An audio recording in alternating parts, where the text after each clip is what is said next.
Assalamualaikum warahmatullahi wabarakatuh. Alhamdulillah selesai sudah program agihan kotak infak pada hari ini, yang mana kami telah serahkan kotak infak kepada wakil-wakil setempat dan juga penerima tetap bulanan bagi Museum Malaysia untuk bulan Julai tahun 2025, dan diharapkan kotak infak ini sedikit sebanyak dapat meringankan sikit beban dan memberi manfaat kepada penerima tetap bulanan Museum Malaysia.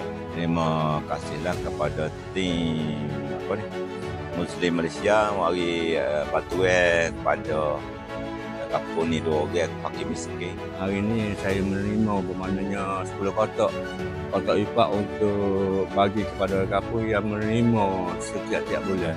Jadi saya mewakili Museum Malaysia ingin mengucapkan jutaan terima kasih kepada penyumbang-penyumbang di luar sana, kerana tanpa derma dan sumbangan anda, mungkin program ini tidak dapat dijalankan. Jadi, teruskanlah menyumbang kerana sumbangan anda mampu meringankan beban asnaf-asnaf yang memerlukan di luar sana. Janji Allah kepada hamba-Nya di dalam surah Ar-Rahman ayat ke-60, hal jazal ihsani illa al-ihsan. Tidak ada balasan kebaikan melainkan kebaikan.